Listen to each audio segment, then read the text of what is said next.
Day 141 of 365 days of meditation. Um, Today's practice was about 45 minutes long. I had a song that I used set to 45 minutes remaining on it, and then, or I guess a YouTube music song. And yeah, when the song ended after 45 minutes, then I knew to come out of the meditation. Actually, it ended at about 40 minutes, and I give myself a few extra minutes to come out, wrap up my practice. I didn't really think there was anything significant that occurred. It's interesting. I do find that it's sometimes hard to remember, kind of, to recall anything that happened in the practice immediately after. Even I'm just not able to sort of remember what was happening. And if I try to remember what's going on in the meditation, then I'm focusing on what I'm thinking instead of just sort of letting it float by, sort of noticing and letting it float by and carry on, or bringing myself back into the present moment if my mind is wandering off, either ruminating on something or worrying about something in the future, or just kind of off in la la land. Yeah, I guess I'm trying to intentionally direct my focus on the present moment, or if I'm doing some sort of visualization practice, then I'm focusing on something intentional, or sometimes focusing on a particular area of my body if I'm sort of trying to relax, etc., focusing on my breath. So yeah, it seems difficult to recall what has happened in the meditations. That's what I'm noticing. So yeah, that's it. Nothing really super profound. I know somebody commented, I think it was Ken commented, asking about, it would be cool to see somebody record a video immediately after their meditation, right when they come out. I guess so far I haven't really been doing that, mostly because if it's early in the morning,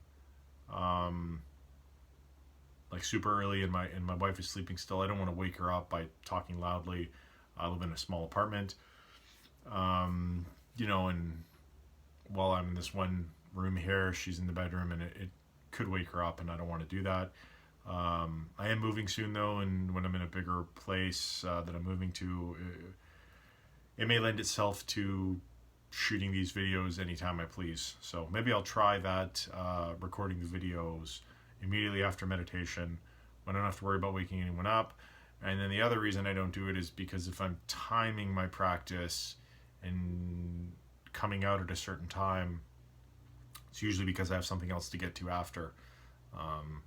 So in order to do the open-ended meditations where I go for as long as I want to and come out whenever I feel like it, I do need to get up a bit earlier, probably like 4 or 5 a.m. type thing, in order to make that possible. And I was doing that previously when I was meditating regularly. I actually found that meditation seems to be the most sort of profound and powerful in terms of just interesting experiences occurring.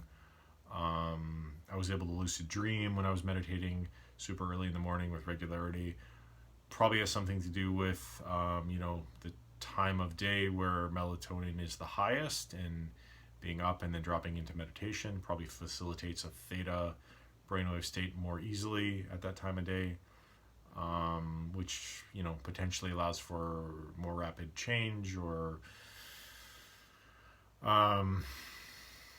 sort of more ease of, I don't know what the term is, maybe plasticity within the brain after the fact. I'm not entirely sure what's going on, but yeah, I will say that meditating super early in the morning seems to give the most profound results. So hopefully at some point I can get back to that as well. And maybe after the move, I'll do that. So I got a month to go. Yeah, that's it. Not really a lot to talk about today.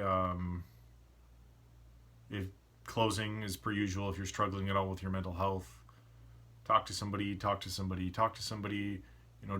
suffer in silence. I was chatting with some friends this evening. about the number of people that seem to struggle with their mental health at some point or another in their life. It seems like a lot of people have this experience. And so, if that is true, it's really bizarre that we never talk about it, especially when you read books like Lost Connections, and you kind of see how the research seems to point towards a sense of community as being a really powerful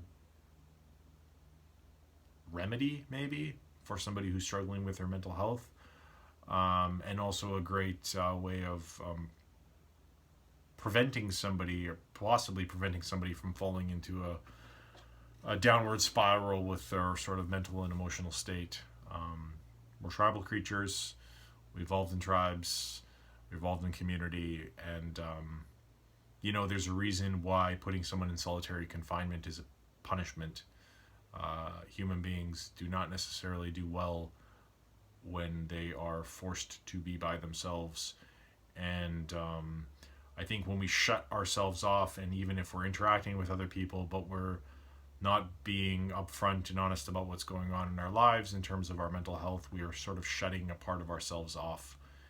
And when we do that, there's no opportunity for that part of ourselves to get better. At least that's what it seems like to me. I mean, everyone's got their own opinion. I'm just talking from my experience and from what I've heard from other people who have experienced mental health struggles, and from, the various books I've read on the subject matter. But yeah, it is really bizarre that we don't talk about it. I know we are talking about it more and more. There's a lot of initiatives out there. There's initiatives in sport. There's initiatives in schools, etc., to try and normalize discussions around mental health, and to ensure that people get the help or the assistance they need with their mental health when they need it. And really a lot of that just comes down to, being able to talk to somebody about what you're going through. And that doesn't necessarily mean a professional. Sometimes that is useful, for sure. But again, just that sense of connection and community, and venting and or sharing what you're going through can really help lighten the load and get you on a path towards a better place in life. And that's been my experience. And that's really the reason I'm doing these videos. Hopefully somebody watches them and,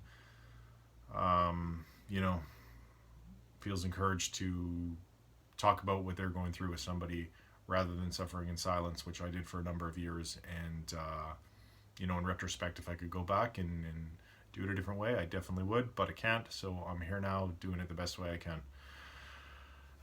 Yeah, that's it. Bit of a ramble there. Thanks for watching. Have a great day.